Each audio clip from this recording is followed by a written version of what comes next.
네, 공동주택계획과 디자인 강의를 맡은 경희대학교 주거환경학과 주서령 교수입니다. 이 수업은 이제 공동주택에 대한 계획과 디자인을 강의하는 내용이고요. 제목은 공동주택에 대한 것이지만 제 강의에선 기본적인 일반 그 주택까지 포괄해서 강의를 진행하고자 합니다.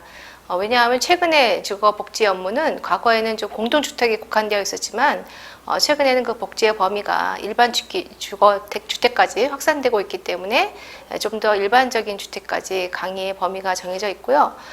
또 제목에서 보듯이 본 강의는 이제 계획과 디자인 크게 두 가지 파트로 구성되어 있습니다. 그래서 계획은 실제 그 집을 짓기 위한 여러 가지 조건들을 파악하는 기본적 원칙이나 조건 같은 것들을 파악하는 내용이 이제 이론적인 부분이고요. 그래서 이론적인 부분과 또 디자인은 이제 실제로 설계를 실행하는 분야가 되겠습니다. 그래서 앞부분은 이론적인 파트인 계획은 제가 강의를 맡고 뒷부분 실무적인 디자인의 강의는 실무를 맡으신 강사님께서 담당하시게 되겠습니다. 오늘은 이제 강의의 첫 시간으로서 주택 계획과 디자인에 대한 이해 부분인데 계획이 무엇인지, 디자인이 무엇인지 기본적인 개념에 대해서 이해하는 시간이 되겠습니다. 먼저 그 집이 가지는 의미와 가치에 대해 설명을 드리겠는데요. 집이라고 하는 것은 가장 원초적인 기능은 원시 시대부터 시작을 하겠죠. 그래서 비와 바람 또는 야수나 맹수로부터 피하기 위한 은시처의 기능이 집이었습니다. 근데 이것이 이제 시간이 문명이 이제 발전되면서 구석기 시대가 되면서부터 사람들은 한 곳에 머물러 하는 생활을 시작하게 되고 또 수렵 채취의 활동을 하게 됩니다. 그래서 집이라는 것이 단순 피난처가 아니라 이렇게 한 곳에 머무르면서 또 수렵 채취한 물건들을 가공하거나 보관하거나 하는 여러 가지 생산의 기능까지 담당하게 되고요. 또 신석기 시대에서부터는 농경 목축까지 이루어지면서 조금 더 그런 집이라는 것이 단순한 은신처가 아니라 거주도 하고 경제적인 기능, 또 거기서 문화적인 생활, 종교적인 것까지 다 담는 그들의 세계관을 담는 소우주다라고까지 할 수 있는 좀 더 포괄적이고 복합적인 의미를 가지게 됩니다. 하지만 그 산업혁명 이후에 이런 그 주택의 그 의미가 좀 변하게 되는데요. 산업혁명은 다 아시다시피 생산성을 중요시 여기고 효율성 그것을 인해서 이제 분업화가 촉진이 되죠. 그래서 과거의 집에서 수렵 채취하고 농사하면서 그런 경제적인 거, 보관적인 거, 생산적인 기능들 하고 있었지만 산업혁명 이후에는 그런 그 주거 이외의 기능들은 공장이나 사무실, 창고, 역사 이런 것처럼 그 목적으로 전문화되는 건물들의 유형들이 나타나게 됩니다. 그래서 집은 과거에는 오히려 다양하고 복합적인 기능을 가지고 있었지만 산업혁명 이후에는 집은 안식처로서의 순수한 거주 기능으로서 변화하게 되는 그 계기를 갖게 됩니다. 그래서 그 순수한 기능의 주거의 의미를 한번 다시 정의를 해보면 인간을 자연적인 피해나 또 사회적인 침해로부터 보호하기 위한 건물이다 라는 사전적 의미를 가지고 있고요. 또 인간에게 필요한 생리적인 욕구인 식사, 배설, 수면 등을 해결하고 또 휴식을 할 수 있는 재창조를 위한 공간, 또 그 안에서 어떤 자기만의 문화생활을 담는 그런 환경적 그릇이라고 정의할 수 있겠습니다. 또 한편 주택은 어찌 생각하면 그냥 물리적인 어떤 인공 구조물, 그 물리적인 대상으로만 여겨질 수 있지만 그 이외뿐만 아니라 복합적인 일련의 목적을 위해서 창조된 하나의 제도로도 이해할 수 있습니다. 지금 무슨 말씀이냐면 공간으로 어떻게 그 주거라는 주거 안에서 생활되는 여러 가지의 행위 어떤 예의 범절이랄지 주거가 갖는 어떤 상징적인 의미, 그 큰 집, 작은 집 이렇게 해서 그 집의 그 어떤 종교적인 의미 이런 것들도 있는데 그런 것들까지 포함하다면 어떤 문화를 갖는 어떤 하나의 제도다라고 얘기할 수 있겠습니다. 그래서 집을 짓는다는 것은 문화적 현상이고 또 그것을 형태로 문화적 현상인 것뿐만 아니라 그것을 공간으로 우리가 조직하게 되는데 이런 조직하는 방식도 그 속한 그 문화적 환경에 의해서 크게 영향을 받는 그런 대상이라고 할 수 있겠습니다. 따라서 주거 형태는 한 가족 또는 한 인간의 일상생활에 가장 적합한 환경을 구성하는 것이고 또 어떻게 보면 공간의 가장 기본적인 사회적 문화적 단위를 창조하는 형식이다. 이렇게 설명할 수 있겠습니다. 그 다음은 이제 주택 계획의 정의에 대해서 설명드리도록 하겠습니다. 주택 계획, 일반적인 이제 건축 계획이라 하면 설계 행위, 직접 그 설계를 하는 행위에 앞서서 설계상 해결해야 되는 문제점이나 또는 잠재적 가능성을 규명하는 작업이 되겠습니다. 그래서 설계 이전 단계에 행해지는 그 프로그래밍이라고 우리가 보통 얘기합니다. 그래서 어떠한 건물을 지을 것인가 하는 것을 기획하는 것, 즉 프로그래밍인데, 프로그램이란 말은 이렇게 좀 더 다시 한번 정리를 해보면 어떤 건물 또는 시설에 대해서 건축주가 어떠한 것을 요구하느냐, 어떻게 지어지기를 원하느냐라는 요구사항과 또 프로젝트의 어떠한 설계 필요성, 프로젝트마다 가지는 목표 같은 것들이 있겠죠. 그래서 그런 그 필요성에 대한 요건을 정리한 것이다 라고 해서 이제 AI가 미국 건축사 협회를 그 약자가 AIA인데요. 미국 건축사 협회에서는 이제 건축 프로그램을 그렇게 정의하고 있고, 같은 뜻으로 영국에서는 이 건축 프로그램 용어 대신에 디자인 브리프라는 용어를 사용하고 있습니다. 그래서 계획이라 하면 우리가 프로그램이라 얘기할 수 있고 또는 디자인 브리프다 이렇게 이해할 수 있겠습니다. 그 건축 계획이라는 것을 조금 더 순서적으로 정리를 해보면 단계별로 우선은 건축주 또는 사용자의 요구사항을 수렴하는 것이다 라고 볼 수 있겠고요. 그리고 건물은 대지 위에 존재하게 되는데 그 대지가 가지는 어떤 제약 조건, 어떤 토질적 제약 조건이나 또는 법률적 어떤 용도의 땅이냐에 따라서도 제약 조건이 발생할 수 있는데, 그런 제약 조건 또는 잠재력 등을 조사 분석하는 단계를 또 포함합니다. 그래서 이것을 우리가 대지에 대한 조사 분석 대상을 분석을 하는 것을 사이트 어널리시스라고 우리가 얘기하고요. 그 다음에 디자인 컨셉을 결정합니다. 어떤 방향의 집을 지을 것인가 라는 컨셉을 만드는 것이 되겠고요. 그 다음에 그 건물이 해결해야 되는, 감당해야 되는 성능 기준이 있습니다. 그것도 예를 들면 단열성을 해야 된다든지, 또 통풍성, 이런 공학적인 기준이 되겠고요. 그 다음에 기타 여러 가지 설계 시 고려해야 되는 사항들을 가이드라인을 설정하게 됩니다. 그리고 필요한 기능과 적당한 면적이 얼마가 필요한 것인지 해서 이런 것들이 모두 어떤 조건이겠죠. 설계를 이행하기 위한 조건이 되겠는데, 조건들을 정리하는 단계가 건축 계획이라고 말씀드릴 수 있겠습니다. 그래서 건축 행위를 좀 순서대로 한번 정리를 해봤습니다. 그래서 집이 어떤 계획부터 시작해서 지어지는 것까지를 이제 건축 행위라고 하는데, 단계별로 본다면 건축 계획, 그다음에 건축 설계, 그다음에 건축 지어지고, 그다음에 이후 입주 및 사용을 하는 이런 단계를 볼 수 있습니다. 그래서 주택 디자인이라고 하는 것은 크게 보면 이 노란색 건축 계획과 건축 설계를 다 포괄하는 것을 주택 디자인이라고 할 수 있고요.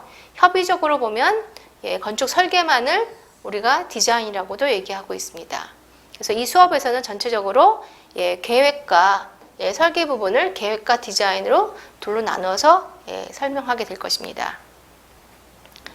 그 다음에 이제 설계에 대해서도 뒷부분에 더 자세하게 들어가겠지만 설계의 개념 정의를 먼저 설명드리도록 하겠습니다.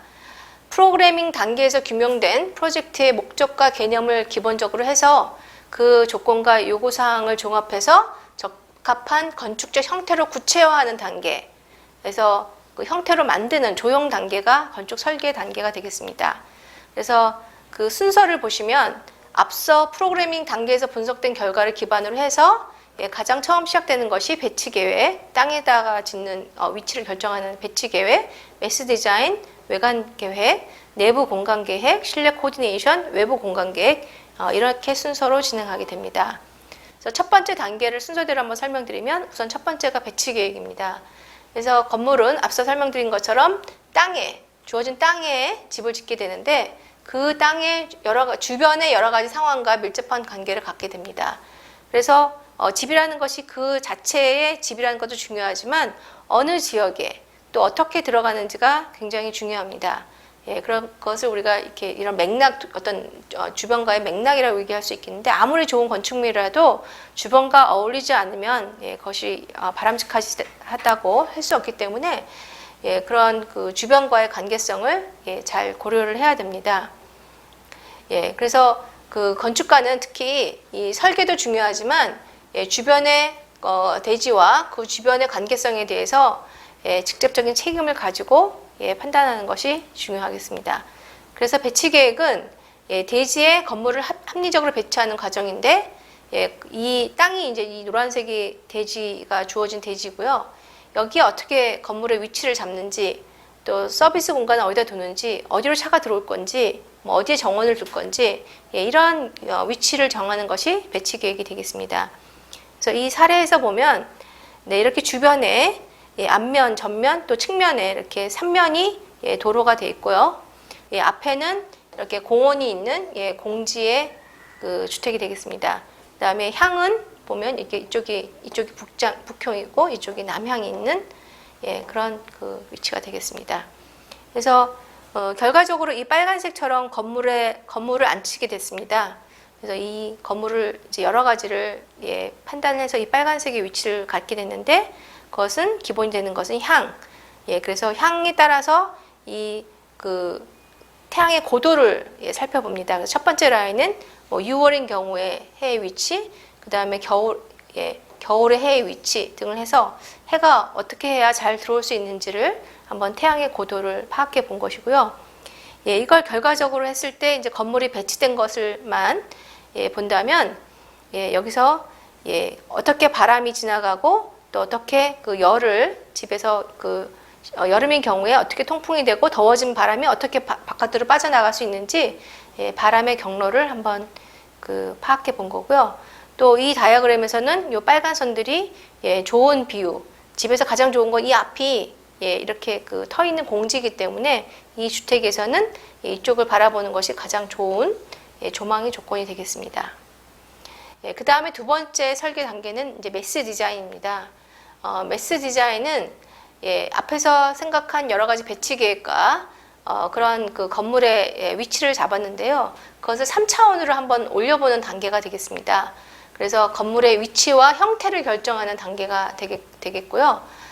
그래서 지금 아까 앞에 집에서는 크게 일단 기본적인 최적을 한번 올려보고 그 박스를 이제 필요한 면적으로 봤을 때 한 4개 정도가 필요하다고 봤을 때 그 4개를 이렇게 엇갈리는 형태를 기본적인 형태를 잡아본 그 결과입니다.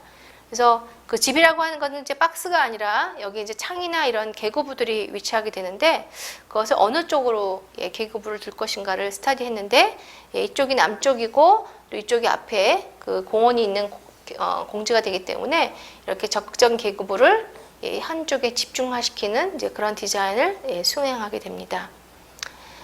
그 다음 단계는 이제 내부 공간 계획이 되겠습니다. 내부 공간 계획, 또 그 다음 연이어 이제 실내 코디네이션 개념을 같이 설명드리면, 우선 앞서 완성된 주택 설계가 우선 건축이 완성된 이후에 그 내부 공간 안에서 비내력적인 구조, 그러니까 움직일 수 있는 비내력적인 구조 요소 등을 일부 조정해서 원하는 기능적인 공간이 되도록 하는 것을 기능적인 공간이 되도록 실내 공간을 구성하는 과정을 내부 공간 계획이라고 합니다.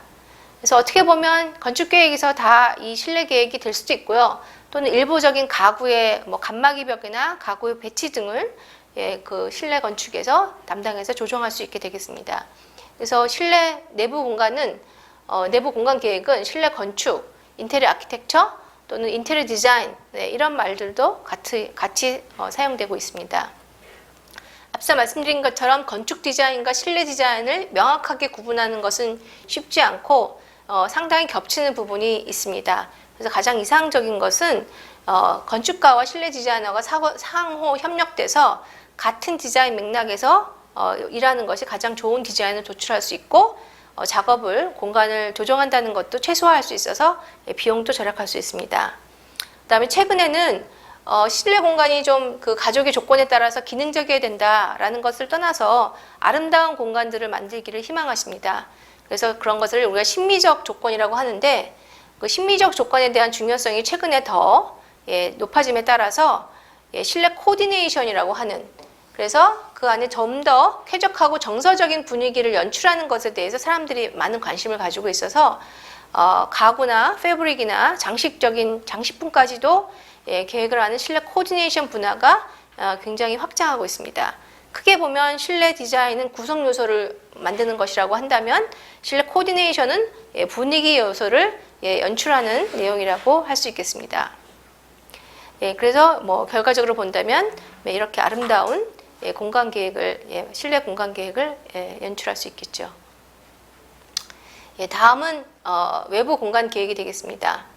앞서 말씀드린 것처럼 주택은 반드시 대지 위에 존재하게 되는데 이 대지에 어떻게 집을 위치시키는가 라는 것이 그런 그 결과에 따라서 주택의 조형성과 기능성은 굉장히 차별화될 수 있습니다. 외부 공간이라고 하는 것은 다 아시다시피 실내 공간의 반대말이죠. 그러니까 실내가 아니면 외부 이렇게 얘기가 되겠는데요. 일반적으로는 정원으로 이해할 수도 있습니다. 그리고 전통 우리가 한옥 같은 경우에 전통 외부 공간이 대표적인 외부 공간이 우리가 마당이라고 우리는 보통 부르는데요. 마당이라고 하는 것은 정원. 그러니까 정원이라고 하는 것은 이제 보기 예쁜 어떤 외부 공간이라고 생각한다. 마당은 어떤 생활 공간이라고 할 수 있죠. 여기서 빨래를 한다든지, 빨래를 건조시킨다든지, 김장을 한다든지, 저희 전통적으로는 여기서 많은 생활이 담겨져 있는 그런 생활 공간입니다. 그래서 그런 마당이라는 것도 사실은 정원을 보다 넓은 확장된 의미라고 할 수 있겠습니다. 그래서 어떤 경우에는 집을 다 짓고 집을 땅 위에 이렇게 땅이 있으면 땅 위에 집을 배치시키고 나머지 부분은 그냥 여백이기 때문에 여백을 어떻게 채우느냐라는 식으로 외부 공간 계획을 하는 경우가 있는데 그런 것보다는 외부 공간을 실내 공간이 외부로 확장된 의미를 생각해서 이 외부 공간까지도 실내 공간의 연장이다 해서 어떻게 서로 관련성을 가지면서 설계할 것인가라는 걸 생각해 본다면 더 훨씬 그 외부 공간도 내부와 밀접하고 기능적이고 또 경관적으로 아름답고 또는 환경적으로 또 건강한 환경을 조성하는데 적극적인 요소가 될 수 있습니다. 그러니까 예를 들면 이렇게 이 집인 경우에 이제 지하 1층이 있고 그럴 때 이 선큰 가든이라고 하죠. 그래서 1층에서 아래까지 이렇게 그 공간을 활용하는, 그래서 1층과 2층의 외부 공간이 서로 연결돼 보여준다든지 해서 좀 더 3차원적인 공간 계획이 가능한 이제 그런 사례인데요. 이랬을 때도 좀 더 적극적인, 그리고 이런 그 입체적인 계획은 처음부터 외부 공간 계획이 설계의 초입부부터 생각되어야지만 이런 결과물이 나올 수 있는 이제 그런 생각이기 때문에 외부 공간에 대해서도 주택 설계 일부로 생각하고 진행하는 것이 굉장히 중요하겠습니다. 다음은 인명 계획이 되겠습니다. 앞서서 배치 계획 또 그 매스 디자인 이렇게 진행이 됐고요. 그래서 형태도 다 만들어진 뒤에 그 이후에 이제 그 건물의 재료를 결정하게 됩니다.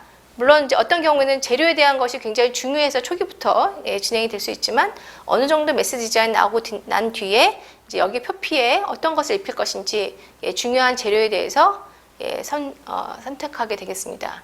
그리고 외관에 대해서는 외관의 이 재료도 중요하고 또 건물의 높이, 또 지붕의 형태, 여기서 보여준 벽의 마감 재료, 또 이 창호의 크기 이런 것들이 중요한 인명 계획의 요소가 되겠습니다.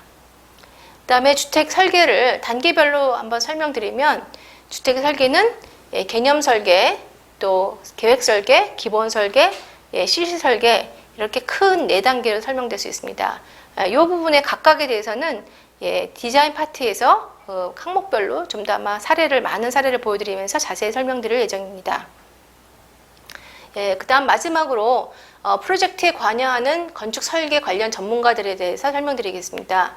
그래서 앞서 설명드린 것처럼 전체 건축 행위는 계획, 설계, 시공, 입주 및 사용으로 진행되는데 건축 계획은 일반적으로 건축주가 중심이 돼서 계획을 하게 되고요. 또는 이제 규모가 큰 경우에는 건축가도 건축 계획에 참여를 하게 됩니다. 그래서 건축주를 중심으로 해서 건축주가 원하는 것을 건축가와 협업을 해서 정리하는 단계가 계획의 단계가 되겠고, 설계는 이제 전문 영역으로서 건축가가 담당하게 됩니다. 그다음 시공은 시공업자가 담당하게 되겠죠. 그런데 이것이 이제 그 프로젝트의 규모에 따라서는 건축주의 경우에도 개인 한 사람이 아니고 건축가인 경우에도 단독이 아닌 여러 가지 그룹으로 진행하는 경우가 많습니다. 특히 공동주택 같은 경우에는 이제 그런 경우인데요. 그걸 한번 좀 더 살펴보면 건축주회는 어떤 그 프로그램에 대해서 구성하는 단계인데 법적인 것을 확인하는 변호사, 회계사, 또 그 땅에 대한 특이한 상황을 정확하게 파악하기 위해서 토목공학자나 지질공학자가 협업해서 정확한 프로그램을 기획하게 됩니다. 또 설계하는 단계의 건축가도 일반 그 건물을 설계하는 건축가 이외에도 구조, 기계, 전기, 소방, 토목, 조경 등 각 분야의 전문가들의 그 건축가와 전문가가 협업해서 설계를 진행하게 됩니다. 그다음에 시공자인 경우에 잘 아시다시피 한 분이 모두 다 하는 것이 아니라 각 분야에 따라 철거, 토목, 골조, 마감, 인테리어에 따라 또 설비에 따라서도 굉장히 많은 공정에 그 시공 전문가들이 참여하게 되는 매우 복합적이고 다단계의 그런 작업이라고 할 수 있겠습니다. 네, 오늘은 여기서 그 주택가 디자인에 대한 개념에 대해서 오늘 시간은 파악해 보았습니다.